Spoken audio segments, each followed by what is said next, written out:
The plane shook hard. People screamed. But the girl in seat 14A stayed calm. Nobody knew this 16-year-old had been studying planes her whole life. Then the military pilots heard her radio call. They recognized the legendary name. She was about to save everyone. Before you watch full story, comment below from which country are you watching. Don't forget to subscribe for more amazing stories. The plane shook hard. People screamed. Drinks fell to the floor. But the girl in seat 14A did not move. She just sat there, calm and still, like nothing was wrong. Her name was Emma Martinez. She was 16 years old. She wore a gray hoodie and blue jeans. Her backpack was under the seat. She looked like any other teenager flying alone. Nobody knew who she really was. Nobody knew what she could do. Flight 892 was flying from Seattle to Miami on a Tuesday morning in March 2024. It was a Boeing 777, a big plane with 284 passengers. The flight was supposed to take 5 hours. It was supposed to be normal and safe. But nothing about this flight would be normal. Emma sat by the window in seat 14A. Next to her was Mrs. Chen, a kind woman in her 50s. Mrs. Chen smiled at Emma when she sat down. "First time flying alone, honey?" Mrs. Chen asked. Emma looked up from her phone. "No, ma'am. I fly pretty often." Her voice was calm. More calm than most kids her age. Mrs. Chen noticed this but did not think much of it. "Going to visit family in Miami?" Mrs. Chen asked. "Something like that," Emma said quietly. Then she put her earbuds back in. Mrs. Chen thought Emma was listening to music. But she was wrong. Emma was studying aircraft system diagrams on her phone. She was reading emergency procedures. She did this all the time. It was what she loved to do. Emma Martinez was not just any teenager. She was the daughter of Colonel James Martinez, one of the best fighter pilots in the Air Force. He had died 2 years ago in a training accident. Emma was the only one left to carry on the family tradition. The Martinez family had been flying planes for 3 generations. Emma's great-grandfather flew bombers in World War II. Her grandfather flew in Vietnam. Her father was a Top Gun instructor. They were legends in the Air Force. Emma grew up around airplanes. While other kids played video games, she studied flight manuals. While her friends watched movies, she learned emergency procedures. She knew more about planes than most commercial pilots. But she kept this knowledge secret. She never talked about it. The plane climbed to 37,000 feet. Emma pressed her face to the window. She watched the ground fall away below. She calculated their flight path in her head. The Boeing 777 was one of her favorite planes to study. She knew every system. Every backup procedure. Every emergency protocol. In the cockpit, Captain Sarah Johnson and First Officer Mike Torres were checking their instruments. Everything looked normal. They had no idea that one of their passengers knew as much about their plane as they did. A flight attendant named Jessica came by with drinks. "What would you like, sweetheart?" she asked Emma with a warm smile. "Just water, please," Emma replied. "Thank you." Jessica was impressed by the girl's good manners. So many teenagers these days barely looked up from their phones. But this one was different. Polite. Alert. More grown-up than her age suggested. 3 hours into the flight, Emma noticed something. There was a small vibration in her seat. Most passengers would not notice it. But Emma had been trained to listen for these things. She pulled out one earbud and focused on the sound of the engines. There it was. A tiny change in the engine's rhythm. Her father had taught her that airplanes talk to those who know how to listen. And this Boeing was telling her something was wrong. Emma looked around the cabin. Other passengers were watching movies, reading books, or sleeping. Even the flight attendants had not noticed anything yet. But Emma's trained senses picked up the warning signs. Trouble was coming. She quietly opened her phone and pulled up the Boeing 777 technical manual she had downloaded. Under the cover of her hoodie, she reviewed the engine failure procedures her father had made her memorize years ago. At 2:47 p.m. Central Time, Captain Johnson felt it too. "Mike, are you getting that vibration?" she asked her co-pilot quietly. First Officer Torres nodded. His eyes scanned the instrument panel. "Engine readings look normal, but something is definitely not right." They were still 2 hours from Miami. They were flying over rural areas with few emergency landing options. Both pilots felt worried. The situation got worse quickly. At 2:52 p.m., a loud bang echoed through the cabin. The plane shook violently. Drinks went flying. Passengers grabbed their armrests. The plane lurched to the left. Emma felt the familiar sensation of uneven engine thrust. One engine was failing. While other passengers screamed and Mrs. Chen clutched her seat in terror, Emma was already calculating. Based on their current position over Oklahoma and the Boeing 777's gliding ability, they had about 20 minutes of controlled flight time if they lost both engines completely. Captain Johnson's voice came over the intercom. She sounded steady but tense. "Ladies and gentlemen, we are experiencing some mechanical difficulties and will be making an emergency landing. Please remain seated with your seatbelts fastened while our crew prepares the cabin." What she did not announce was that their left engine had suffered a major failure. Metal pieces had gone through hydraulic lines and damaged their flight controls. Jessica rushed down the aisle. Her friendly smile was gone. Now she was professional and urgent. She began preparing passengers for an emergency landing. When she reached Emma's row, she expected to find another terrified teenager. Instead, Emma was calmly helping Mrs. Chen put on her life vest correctly. "Are you okay, honey?" Jessica asked, surprised by the girl's composure. "I am fine," Emma said quietly. "But you might want to check the man in seat 12C. He looks like he is having chest pains." Jessica stared at her for a moment. How had this teenager noticed what she, an experienced flight attendant, had missed? She hurried to check on the passenger Emma had mentioned. He was exactly as described, clutching his chest and struggling to breathe. In the cockpit, Captain Johnson and First Officer Torres were fighting to keep their airplane in the sky. The engine failure had caused other system failures. It was overwhelming their ability to maintain controlled flight. "I am losing hydraulics in System A," Torres reported. Sweat was on his forehead. "Backup systems are working, but we are down to manual control on the primary flight surfaces." Johnson nodded grimly as she wrestled with the controls. She could feel the aircraft becoming harder to manage with each passing minute. What neither pilot knew was that their emergency radio calls were being monitored by NORAD's command center in Colorado. When a commercial airliner reported distress, it triggered automatic military response protocols. Within minutes, 2 F-22 Raptors from Langley Air Force Base were scrambled to intercept Flight 892. Major Lisa Rodriguez, call sign Viper, and Captain Tom Williams, call sign Hawk, were airborne in under 6 minutes. Their stealth fighters climbed rapidly toward the troubled airliner. "Control, Viper and Hawk are airborne, proceeding to intercept United 892, Rodriguez reported as they broke the sound barrier. ETA to target, 8 minutes.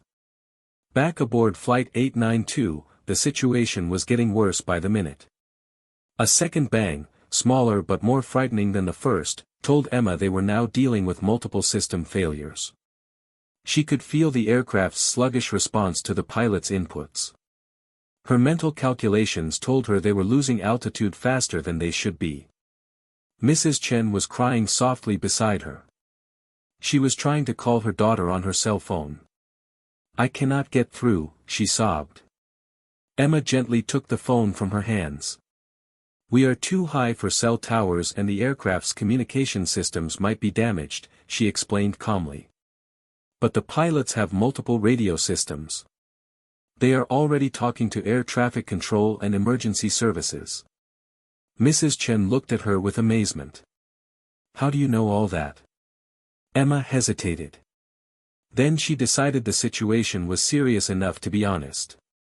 My family has been in aviation for a long time, she said simply. I know a little about how these things work. What she did not say was that she had been studying aviation since she was 10 years old. She had read her father's training materials and accident reports with the intensity of a graduate student.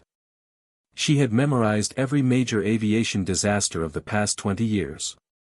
She analyzed what went wrong and what could have been done differently. At 3:08 p.m., the F-22 Raptors made visual contact with Flight 892. Control, Viper has eyes on United 892, Major Rodriguez reported. Aircraft appears to be trailing fluid from the left engine and I can see visible damage to the wing structure. They are in a shallow descent, approximately 29,000 feet and descending. Captain Williams, flying formation off her right wing, added his observations. Hawk confirms visual. Aircraft flight path appears unstable. Recommend immediate diversion to nearest suitable airport. The air traffic controller's voice crackled through their headsets. Viper and Hawk, United 892, is attempting emergency landing at Oklahoma City, but they are reporting multiple system failures and possible loss of control. Stand by for emergency communications relay. Inside Flight 892's cockpit, Captain Johnson was running out of options. Mike, I think we are going to lose this airplane, she said quietly, not wanting passengers to hear. The hydraulics are failing faster than the backups can compensate, and I am getting flight control warnings across the board. First Officer Torres nodded grimly as he worked through emergency checklists. Should we declare Mayday? Already did, Johnson replied. Her hands were steady on the controls despite the sweat on her forehead. But I do not think Oklahoma City is going to work. We are losing altitude too fast, and the controls are getting worse every minute. It was then that Emma Martinez made a decision that would change everything. She unbuckled her seatbelt and stood up. Mrs. Chen protested. Jessica gave a sharp command to sit down. But Emma ignored them both. I need to talk to the pilots, she said firmly. Her voice carried an authority that seemed impossible for someone her age. Jessica moved to block her path. You need to sit down right now. We are in an emergency situation. That is exactly why I need to talk to them, Emma replied. Her composure was unshakable, even as the aircraft shuddered around them. I know things about this aircraft that might help. Jessica stared at her. Something in the teenager's tone made her hesitate. There was no panic in those young eyes. No fear. Just the steady confidence of someone who knew exactly what she was doing. What could you possibly know that our pilots do not? Jessica asked. Emma met her gaze steadily. More than you might think, she said quietly. My call sign is Phoenix. The effect of those words was immediate and electric. Jessica's eyes widened as she recognized the legendary call sign, even if she did not fully understand its significance. Phoenix was a name whispered with respect in military aviation circles. It belonged to a family whose skill and sacrifice had shaped Air Force aviation for 3 generations. You are James Martinez's daughter, Jessica whispered. The composure. The knowledge. The bearing that seemed too mature for a teenager. It all made sense now. Emma nodded once, sharply, in the military manner her father had taught her. And right now this aircraft needs every advantage it can get. Jessica stepped aside without another word. Emma walked forward through the cabin with the steady pace of someone accustomed to moving under pressure. Passengers watched her pass with confusion and growing curiosity. Who was this teenager who seemed so calm while everyone else was terrified? Emma reached the cockpit door and knocked with the precise rhythm her father had taught her. The universal signal among military aviators that meant friendly coming aboard. Captain Johnson looked up from her instruments as Jessica's voice came over the intercom. "Captain, there is a passenger here who says she can help. She is Phoenix's daughter." The effect on Johnson was immediate. Every military pilot knew the Phoenix call sign. They knew the Martinez family's legendary contributions to aviation. If James Martinez's daughter was on her aircraft, and if she thought she could help, Johnson was going to listen. "Send her in," she said without hesitation. Moments later, Emma Martinez stepped into the cockpit of Flight 892. At 16, she looked impossibly young among the sophisticated instruments and controls. But her eyes swept the panel with the trained assessment of someone who had been studying aircraft systems her entire life. "What is your status, Captain?" she asked. Her voice was steady and professional. Johnson quickly briefed her on their situation. The engine failure. The hydraulic problems. The degrading flight controls. Their diminishing options for emergency landing sites. Emma listened without interruption.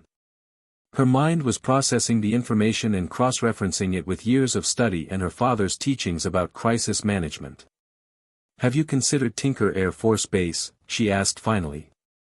"It is about 60 miles northeast of Oklahoma City, but they have longer runways and full emergency response capabilities. Plus, they are equipped to handle military aircraft, which means they understand complex emergencies." First Officer Torres looked up from his checklist with surprise. "How do you know about Tinker?" Emma's expression remained calm. "I have studied every major airfield within 300 miles of our current position," she said simply. "It is what my family does. We prepare for every possibility."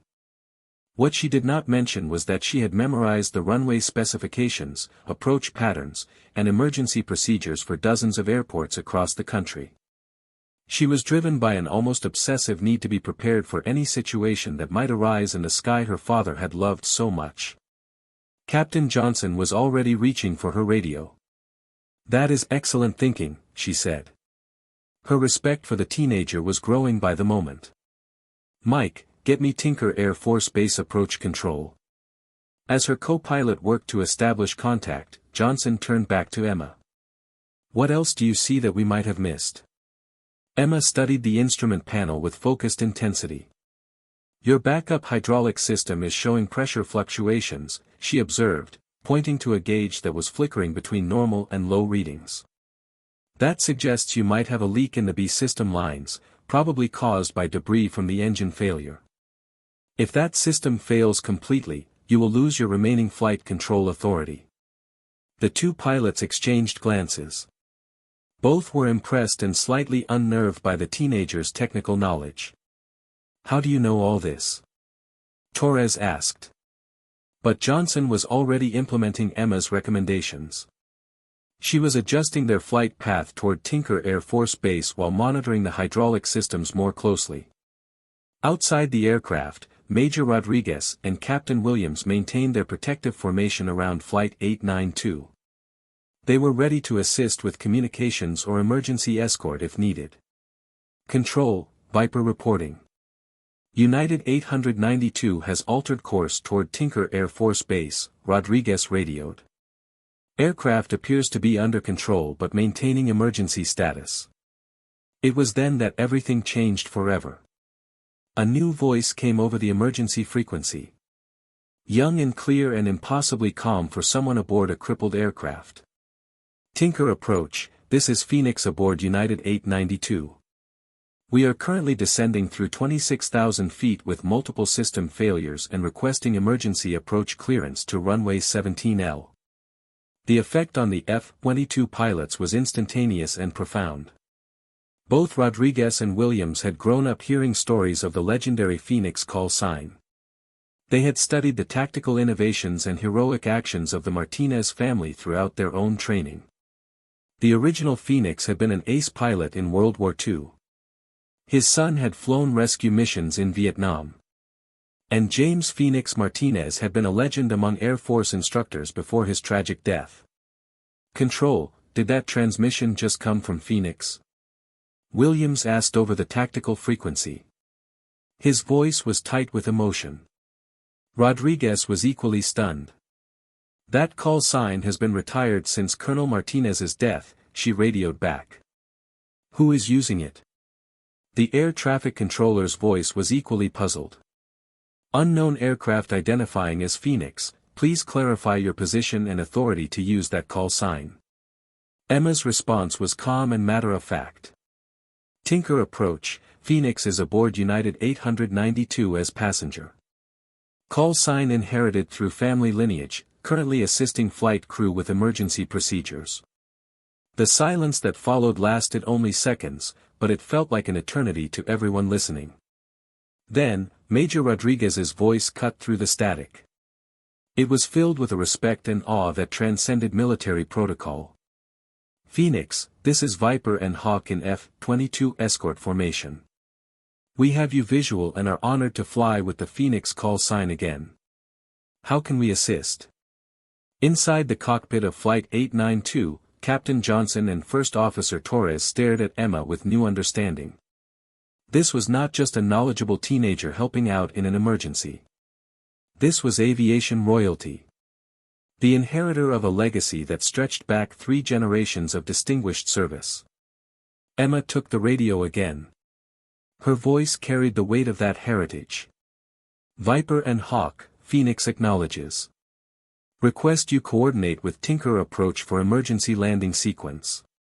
We are going to need full emergency response on the ground. Roger, Phoenix, already coordinating, Rodriguez replied.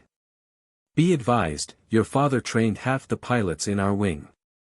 It is an honor to provide escort for the Phoenix call sign. Those words hit Emma like a physical blow. They threatened to crack the composure she had maintained throughout the crisis. For a moment, her 16-year-old vulnerability showed through the military bearing she had inherited. Her father had touched so many lives. He had trained so many pilots who were now serving around the world. And yet he was gone, leaving her as the sole carrier of the Phoenix legacy. But she pushed the emotion down the way he had taught her. She focused on the task at hand. Thank you, Viper, she said quietly. Let us bring this bird home. The approach to Tinker Air Force Base was the most challenging flying any of them had ever attempted. With partial flight controls and failing hydraulics, Captain Johnson had to use every bit of her skill and experience to keep the Boeing 777 stable as they descended through the Oklahoma sky.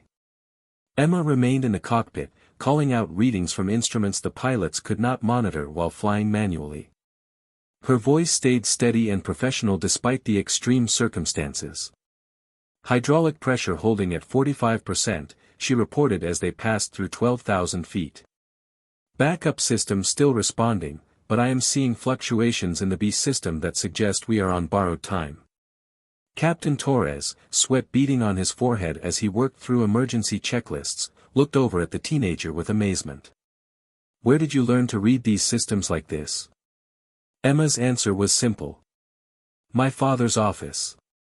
I have been reading technical manuals since I was 10 years old. What she did not say was that those late nights in her father's study, surrounded by flight manuals and tactical documents, had been her way of staying close to him after his death.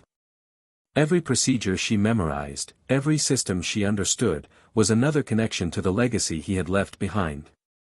At 8,000 feet, the aircraft shuddered violently as the remaining hydraulic system began to fail. Johnson fought the controls as the Boeing 777 became increasingly difficult to maneuver. We are losing it, she said grimly. Control authority is down to maybe 20%.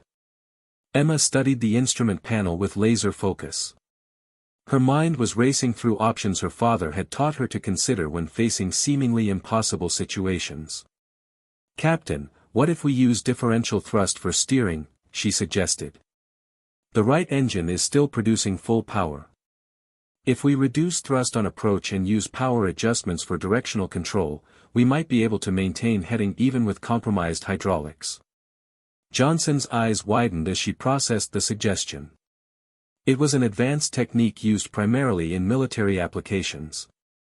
Something most commercial pilots had never attempted. That is incredibly dangerous, Torres said. But Johnson was already considering it. It is also brilliant, she admitted.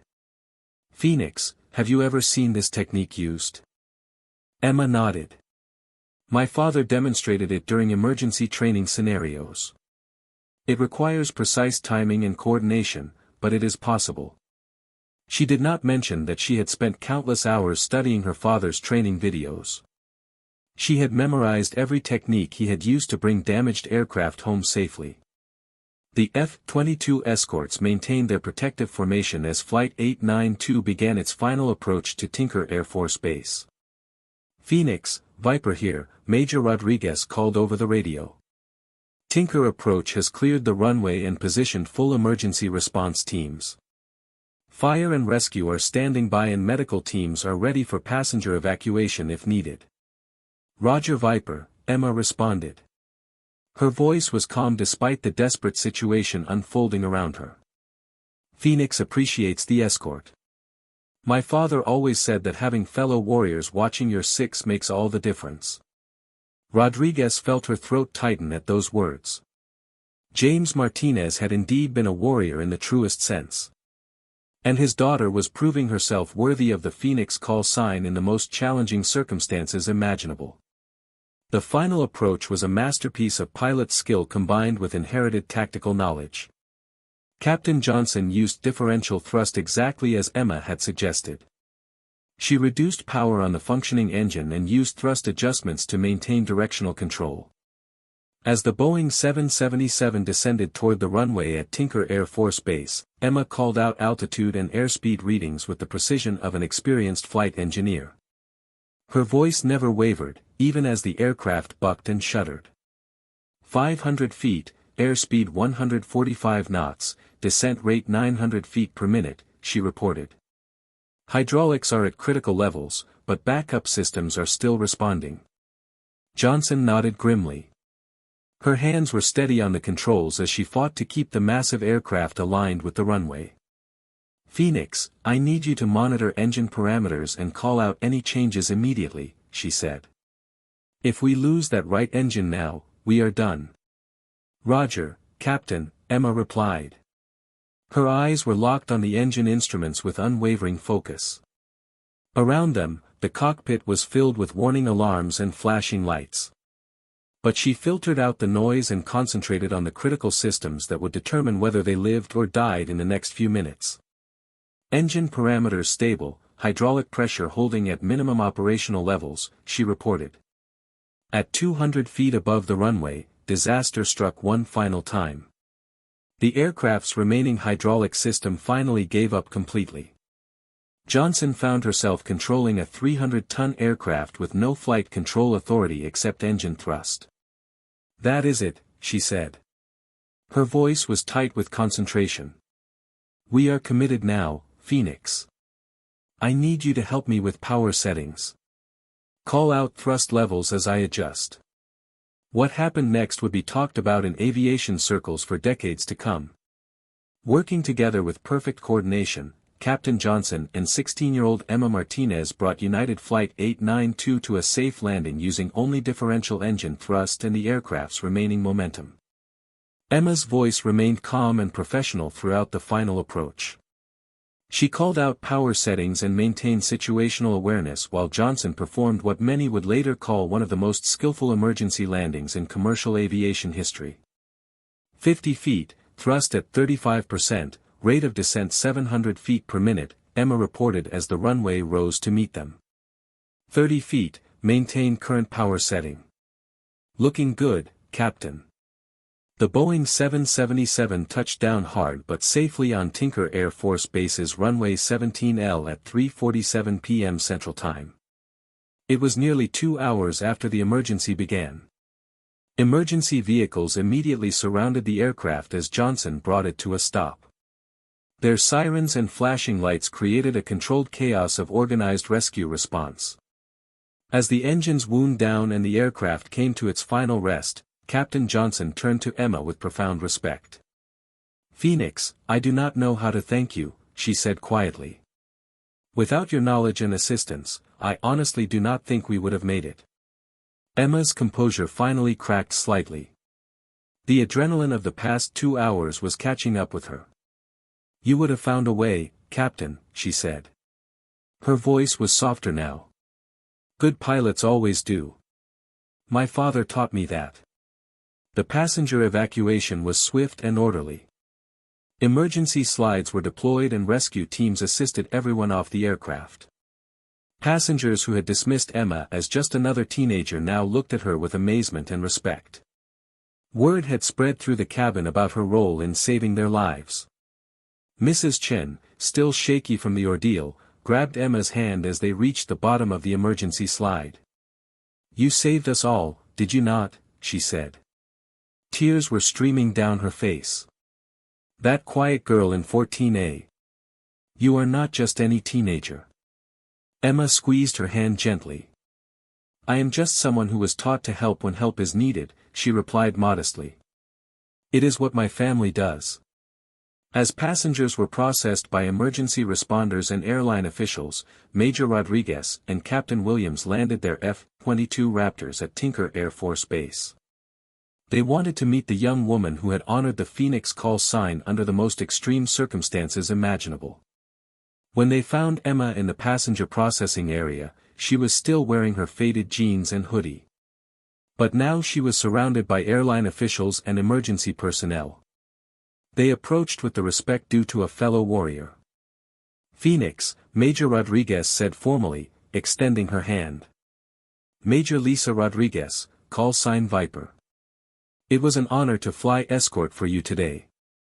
Captain Williams stepped forward as well. Captain Tom Williams, call sign Hawk. Your father trained my squadron commander at Nellis. He would be incredibly proud of what you accomplished today. Emma shook their hands with the firm grip her father had taught her. Her composure was restored now that the immediate crisis had passed. Thank you both for the escort, she said. Having you up there made all the difference. Rodriguez smiled. That is what wingmen are for, Phoenix. Always. Jessica, the flight attendant who had first recognized Emma's capabilities, approached with tears in her eyes. I have been flying for 12 years, she said softly. And I have never seen anything like what you did today. Your composure, your knowledge, it was extraordinary. Emma looked back at the damaged aircraft one more time. She was thinking about her father and the legacy he had entrusted to her. It is what Phoenix means, she said quietly. Rising from the ashes. Finding a way when there seems to be no way. My father lived that every day, and he taught me that sometimes ordinary people have to do extraordinary things. Later that evening, as Emma waited for her connecting flight to Miami, she received a text message that made her smile for the first time since the crisis began. It was from the commander of the 58th Fighter Squadron, the Air Force unit her father had helped train. Phoenix, heard about your actions today. Your father's legacy lives on. Hua. As she settled into her new seat for the final leg of her journey, Emma reflected on the day's events. She had revealed her identity and capabilities in a way she never intended. But she had also honored the Phoenix call sign in the most meaningful way possible. By saving lives and demonstrating the tactical excellence that had been passed down through 3 generations of military aviators. The other passengers on her connecting flight looked at her with curiosity and respect. Some recognized her from news reports that were already spreading about the teenage hero who had helped save United Flight 892. But Emma just put her earbuds back in and gazed out the window at the stars appearing in the darkening sky. She was thinking about her father and the proud tradition she now carried forward. She was no longer just the quiet girl in seat 14A. She was Phoenix. And the sky itself had recognized her claim to that legendary call sign. Tomorrow she would arrive in Miami to visit the Air Force Base where her father had taught so many pilots to be their best when the stakes were highest. Tonight she was content to know that she had honored his memory and proven herself worthy of the name that meant everything to her family. The Phoenix had risen from the ashes once again. Carried by the wings of a 16-year-old girl who had shown the world that sometimes the most extraordinary capabilities come in the most unexpected packages. And somewhere in the vast expanse of the American sky, the spirit of Colonel James Phoenix Martinez flew alongside his daughter. Proud beyond measure of the warrior she was becoming,